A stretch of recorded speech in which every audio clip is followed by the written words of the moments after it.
La magie d'Halloween. Histoire écrite par Écoute mon histoire. Il était une fois, dans une forêt enchantée, une gentille sorcière nommée Mélina. Elle avait de longs cheveux bruns, de grands yeux marrons et portait une robe rouge avec une cape assortie qui flottait derrière elle. Mélina vivait dans une petite maison entourée de fleurs et de plantes magiques. Chaque année, elle adorait organiser une grande fête d'Halloween pour les enfants de la forêt avec des jeux, des rires et surtout des bonbons magiques qui brillaient dans le noir. Mais cette année, Halloween allait être bien différent. Un beau matin d'octobre, Mélina se réveilla tout excitée. À ses côtés, son chat noir, Pétunia, dormait paisiblement. Elle sortit sa liste de préparation pour Halloween. 1. Préparer la potion magique pour rendre les bonbons délicieux. 2.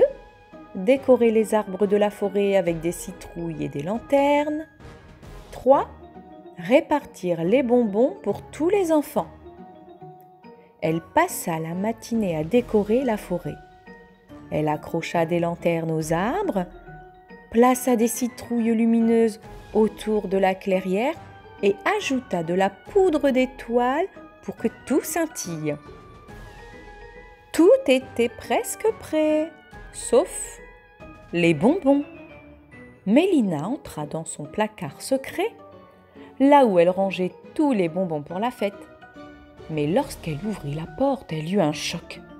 Le placard était vide. Il n'y avait plus un seul bonbon. « Oh non !» s'exclama Mélina. « Qui a bien pu voler tous les bonbons ?» Elle réfléchissait, inquiète, quand elle entendit un rire rauque venant de la forêt. C'était le grand méchant loup, un loup rusé et gourmand, qui adorait embêter les habitants de la forêt. Mélina comprit que c'était sûrement lui qui avait pris les bonbons pour les garder tous pour lui. « Je ne peux pas laisser les enfants sans bonbons pour Halloween, » murmura Mélina. « Je dois les récupérer. » Son ami Victor, un vampire au doux sourire, arriva alors, accompagné de la momie rigolote et d'un grand géant. Ils virent l'air préoccupé de Mélina et lui demandèrent ce qui n'allait pas. Mélina expliqua la situation et ses amis décidèrent de l'aider sans hésiter. « Pas de souci, le grand méchant loup ne fait pas peur à tout le monde, » dit la momie en agitant ses bandelettes blanches. « Moi, je suis assez grand pour le voir de loin, » ajouta le géant. « Je le surveillerai pendant que vous irez récupérer les bonbons. » Victor proposa un plan.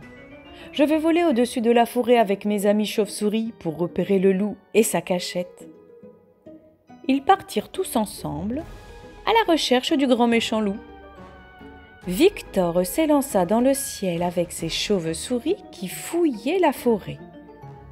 Une chauve-souris repéra une grotte sur une colline, avec une faible lumière à l'intérieur. Victor s'approcha doucement et aperçut le loup entouré de sacs de bonbons, riant tout seul. « Ha ha ha ! Ces bonbons sont tous à moi, je vais tout manger avant qu'Halloween commence. » Victor retourna rapidement voir Mélina et les autres. « Nous avons trouvé sa cachette, il est bien dans la grotte et il est en train de se moquer de nous avec tous ces bonbons. » Mélina sourit malicieusement. « Si on distrait le loup, je pourrais utiliser ma magie pour récupérer les bonbons sans qu'il ne s'en rende compte. » Le géant s'approcha donc de la grotte et cria « Grand méchant loup, je te défie un concours de hurlements. Si tu arrives à crier plus fort que moi, tu pourras garder tous les bonbons. » Le loup, flatté par ce défi, accepta immédiatement. Il s'approcha du géant et se mit à hurler de toutes ses forces, si fort que toute la forêt tremblait. Pendant ce temps, Mélina et la momie se glissèrent dans la grotte. Avec un sort de discrétion, Mélina fit flotter les sacs de bonbons jusqu'à l'extérieur où Victor et ses chauves-souris les prenaient discrètement. Le loup continuait de hurler, trop concentré pour remarquer quoi que ce soit. Une fois tous les sacs récupérés, le géant dit au loup : « Bien joué, tu cries plus fort que moi, mais les bonbons ne sont pas vraiment les tiens. » Le loup, furieux, se retourna et vit que les bonbons avaient disparu.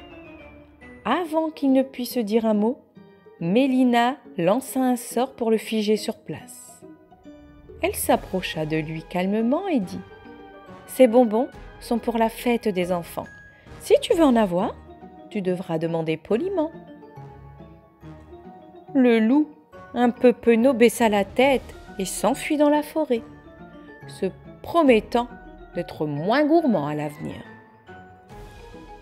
Le soir d'Halloween, Mélina et ses amis, Victor, la momie, le géant et tous les animaux de la forêt accueillirent les enfants, leurs sacs remplis de bonbons brillants et colorés. Mélina remercia chacun de ses amis. « Sans vous, cette fête n'aurait pas été la même. » Les enfants repartirent, leurs sacs remplis de douceur. Et Mélina se dit qu'avec de bons amis, même un grand méchant loup ne peut gâcher Halloween. Et c'est ainsi que l'Halloween de Mélina fut sauvé grâce à l'amitié et surtout à la magie.